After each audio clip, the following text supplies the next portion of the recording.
Hi,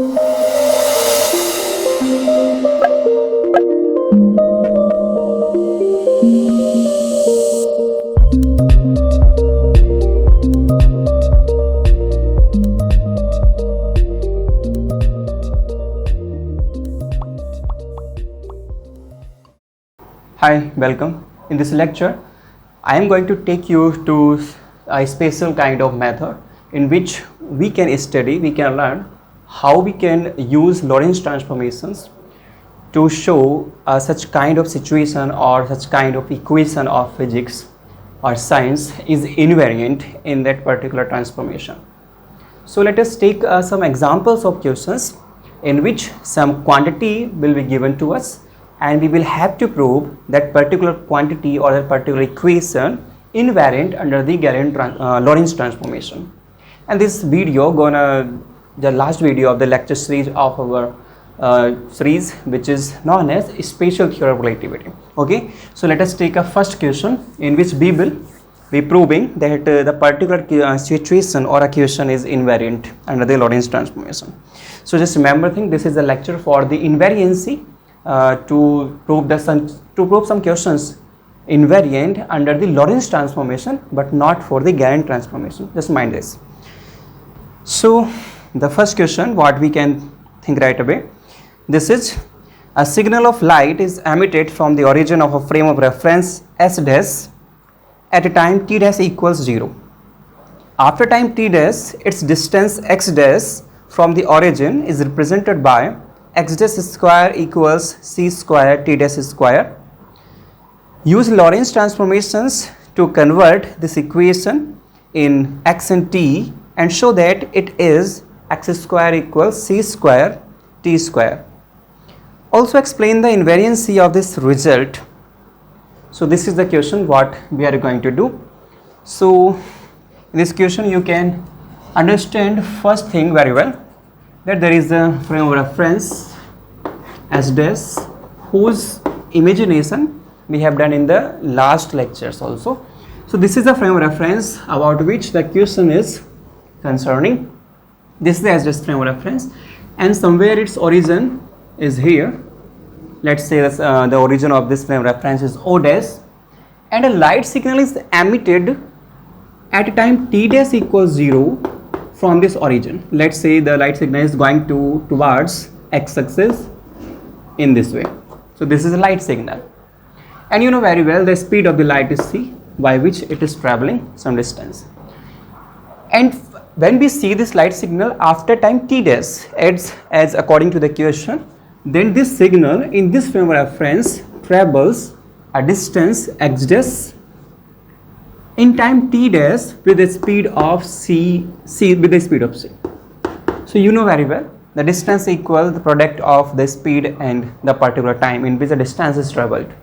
So if I take the square of this equation, this will be going to as x dash square equals c square t dash square.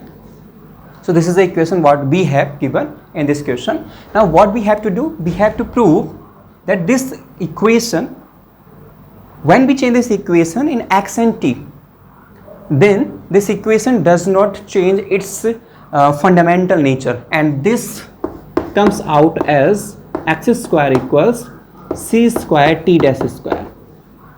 In simple words, x dash and t dash should be converted into x square equals x square and t square here without changing the nature of this equation. As you can see here, this is x dash square, also here x square, and equals c square and t dash is there, and here c square and t square is here. So we have to prove, we have to go from this equation to that equation, right?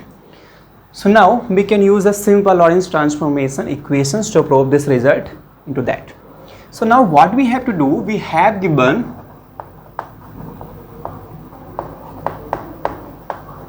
this equation which is x dash square equals c square t dash square, right? Now I am going to use the Lorentz transformations. And what are the Lorentz transformations? These are x dash equals x minus vt upon square root of 1 minus b square upon c square, and y dash equals y and z dash equals z, and t dash equals just t here. Sorry, t dash equals t minus vx upon c square upon under root 1 minus b square upon c square. So these are the Lorentz transformation what we are going to use to prove this result. Okay. Now you can see here the light signal is traveling some distance x dash or x in a one direction. This is the one dimensional motion, right? So only x dash will be appropriate to use to demonstrate its motion in one direction, because I have assumed the signal is moving in x direction, not in y or not in z, because this is the rectilinear motion example. So we do not need to use y dash as y, z dash as z. Only I will use only x dash and t dash in this equation. So let us put x dash and t dash values in equation number 1. So the value of x dash from this equation is x minus vt whole square upon, when I square this equation, this denominator, the square root will be cancelled out and the rest will be 1 minus b square upon c square. Okay, equals c square is here. Now we have t dash square, and the value of t dash under the Lorentz transformation is given by this expression. This is t minus vx upon c square, and its whole square will be there because its square is taken, and divided by its square root will be cancelled out as this has happened in this form. So the square root will be cancelled and rest term will be in denominator 1 minus b square upon c square. Correct? You can easily see here the denominator of both the LHS and RHS are same, so they may be cancelled out to each other. So in the next line I am not going to write the denominator on both sides. The rest terms are x minus vt whole square equals c square t minus vx upon c square and whole square.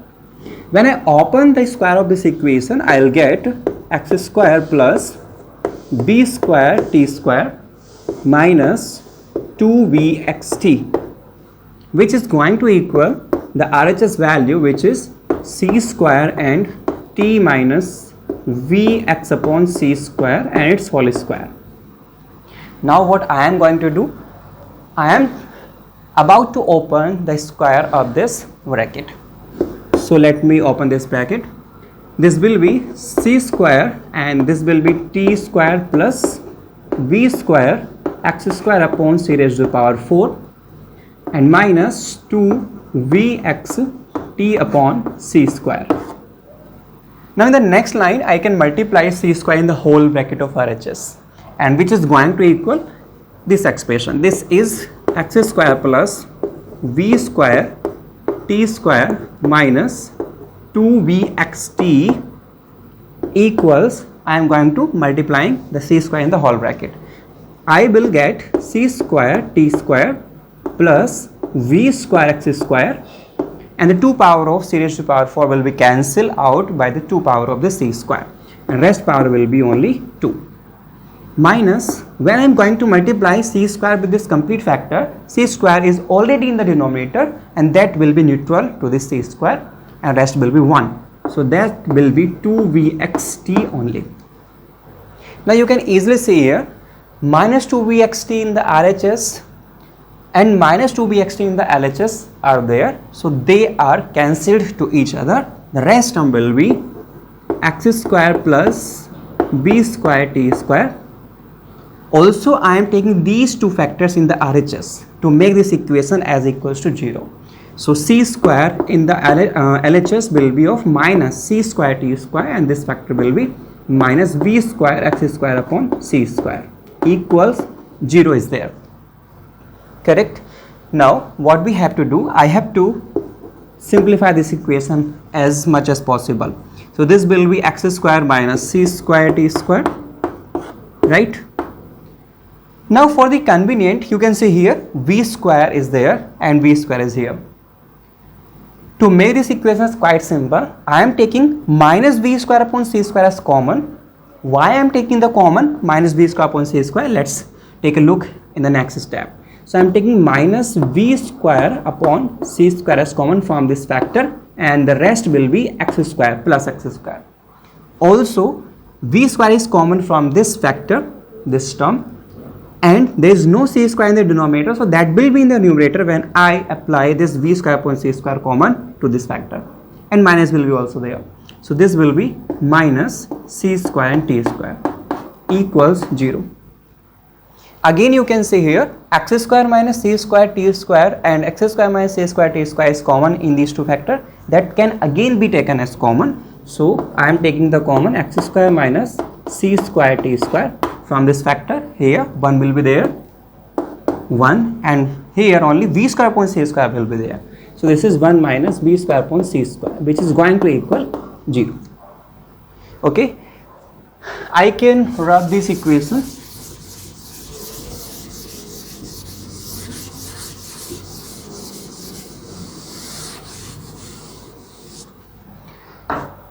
Now let me write this equation again. This is x square minus c square t square, and this is 1 minus v square upon c square equals 0.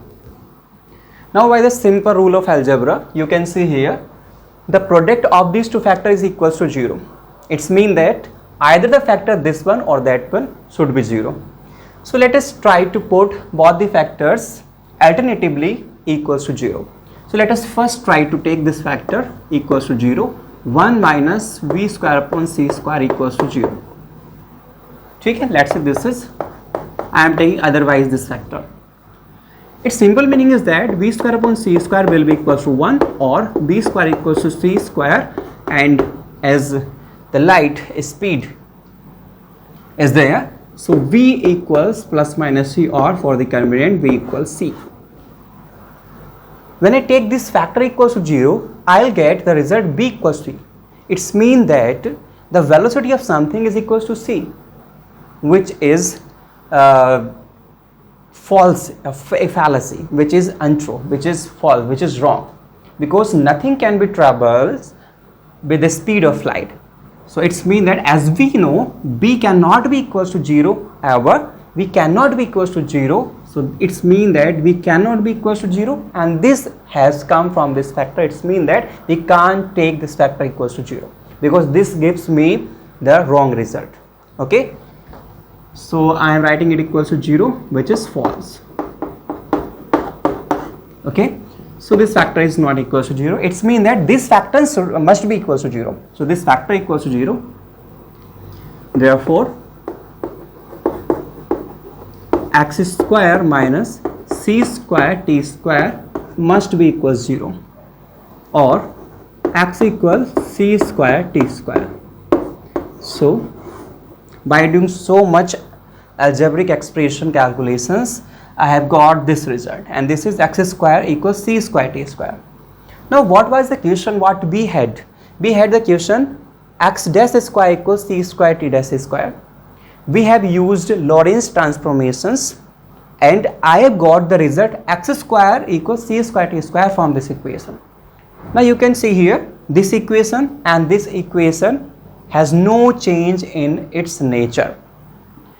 Here distance square is taken equals, this is a product of the c square and time square in which existence is troubled. So this is for the x dash frame, s dash frame, and now this is for the another frame of reference in which the light which is traveling with the speed c travels x distance in t time, and this is a time in which the same light signal was traveling x dash distance in t dash time. So here we can simply say that this equation what we have given is invariant under the Lorentz transformation. And why this equation is invariant under the Lorentz transformation, as the nature of the equation was also there, and we had to explain how this invariancy is there. So you can easily see here, C, there is no change in the C. The equation nature are same. It's mean that C cannot be changed when we go from one frame of reference to another frame of reference. It's mean that C, the speed of light, is independent from the presence of frame of references, or its simple meaning is that the speed of light cannot be changed in the context of different kind of frame of references. Okay, so this is the quite explanation of this question. Let's move forward toward the another question. Next question is, why the direct use of Lorentz transformations prove that equation x square plus y square plus z square equals c square t square is invariant. So in this question we have given the equation x square plus y square plus z square equals c square t square, and we have to prove this equation is invariant under the Lorentz transformation. So before begin the process to prove this equation as invariant under the Lorentz transformation, let us take a first look on the origin of this equation, from where this equation has come. So let us take an example of a frame of reference in which a light signal is emitting in free space. Okay, so I am not confining the light signal direction in which the light signal is traveling. So let us take the light signal is traveling in free space, in a 3D space. So in that particular situation, if we consider the distance traveled by the light signal after a certain time, so let us take a look that let's the light signal traveled the distance traveled by light signal in time t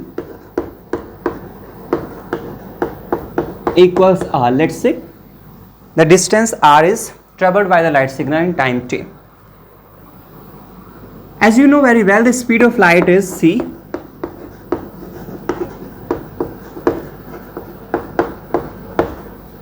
and by the simple formula of distance equals speed and time, speed multiplied by time, we can find this distance traveled by the light signal in time t. So this distance is r in our case. Now if I take the square of this equation, I will get r square equals c square t square. Now here r represents the position vector of the light signal distance. Okay, so r can be expressed as I have told you. I have concerning this complete phenomena for the 3D space, for the 3D motion.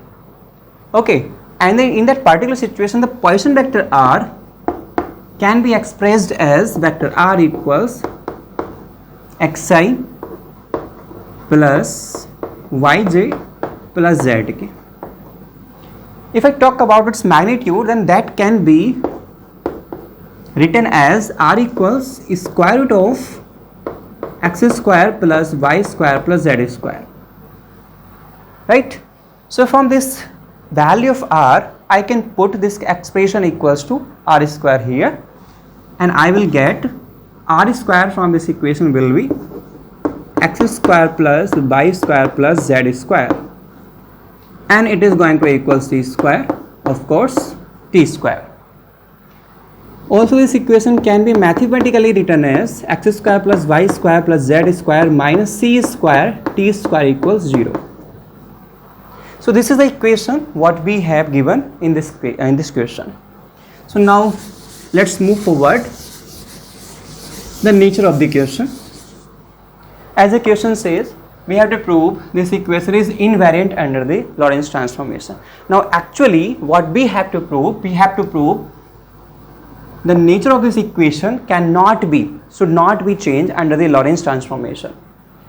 So only we have to prove is that, let's say this equation equals to 0 now, and when we will replace x by x dash, y by y dash and z by z dash where x dash, y dash and z dash are the distances traveled by a signal, light signal, in another frame of references in the same time t and t dash.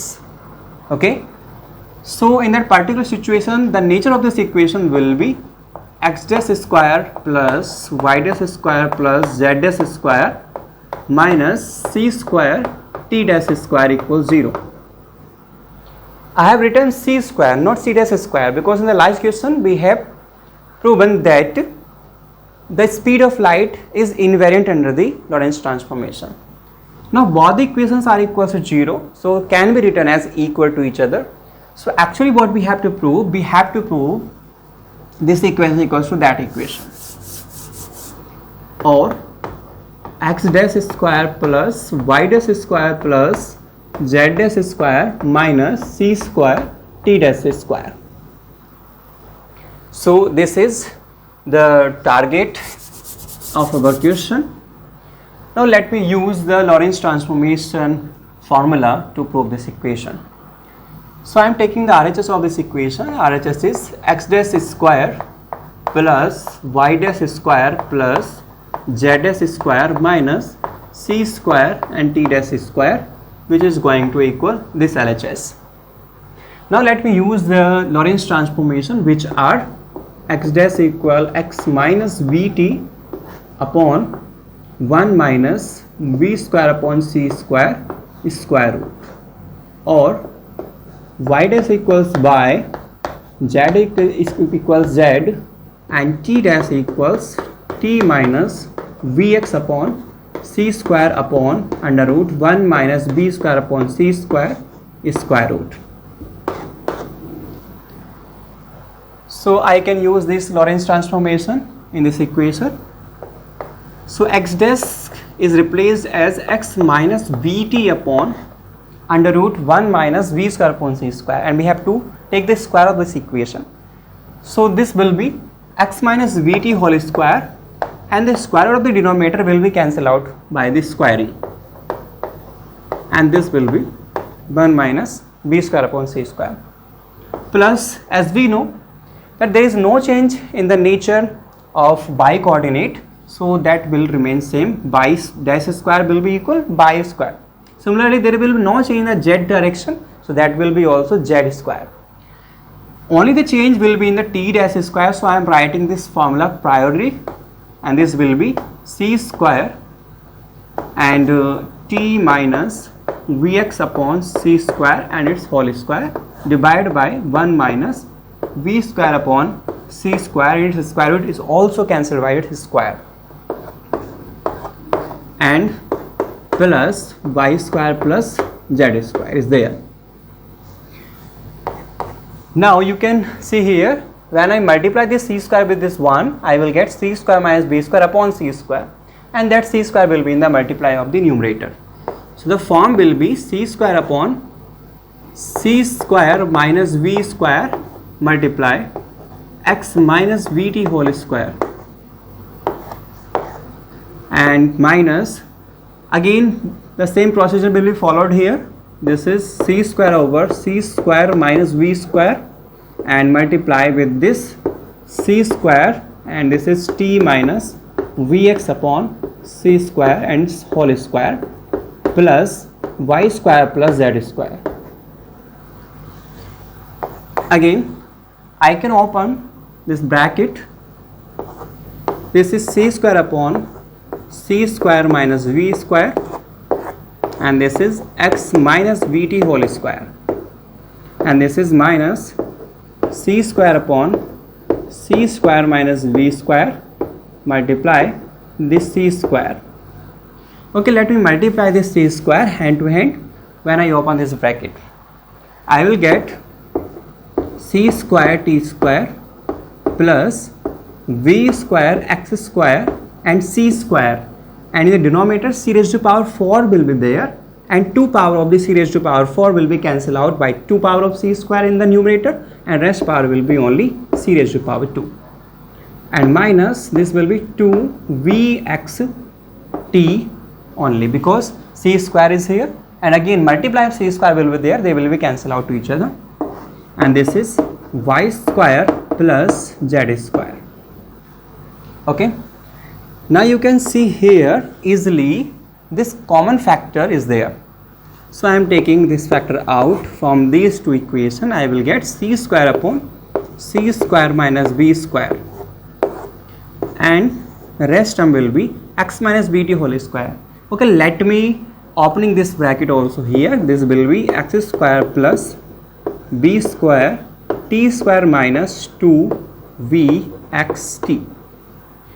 When I multiply this minus into the bracket, the nature of this inward bracket equation will be minus c square t square. This plus will be minus v square x square upon c square, and this minus will get plus. This will be 2vxt, and bracket will be off because I have taken c square upon c square minus b square common from these two expressions only, and here y square will plus z square will be going on. Now this minus 2bxt is cancelled by this plus 2bxt. Okay, again this is c square upon c square minus v square.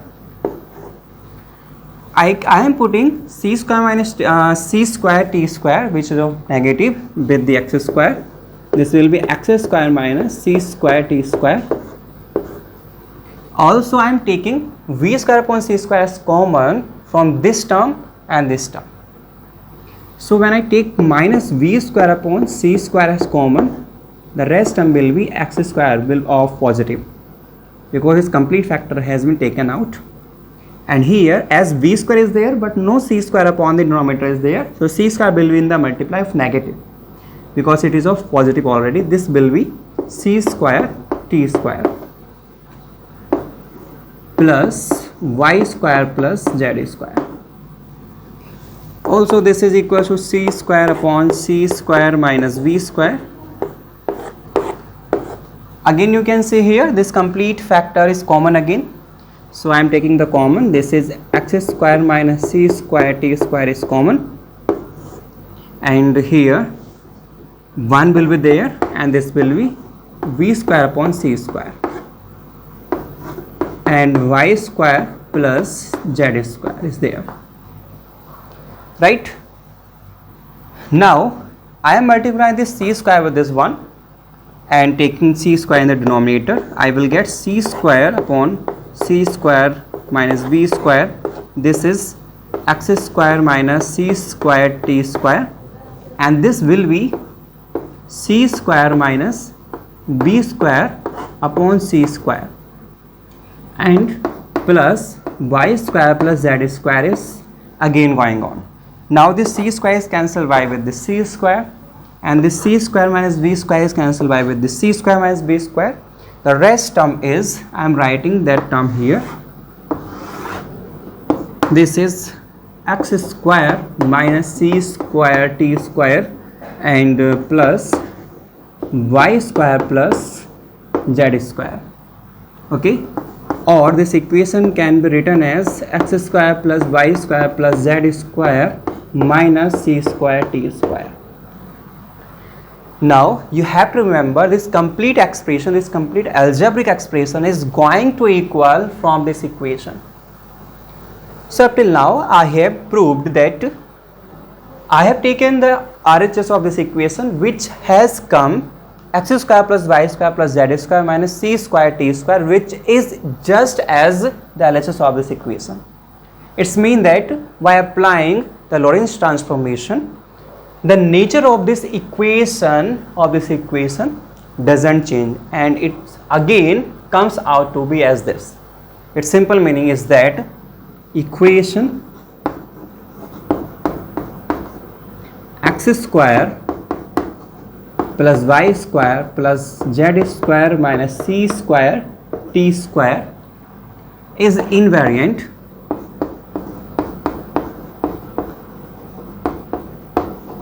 under the Lorentz transformation.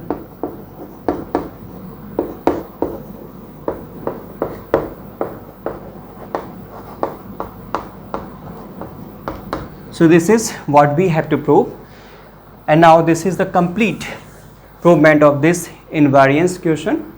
So in the next video we will also prove the wave equation invariancy under the Gaussian transformation. So now let us take a stop of this video, and the next video I will take some other questions on the invariancy problems. Okay, so thanks for watching.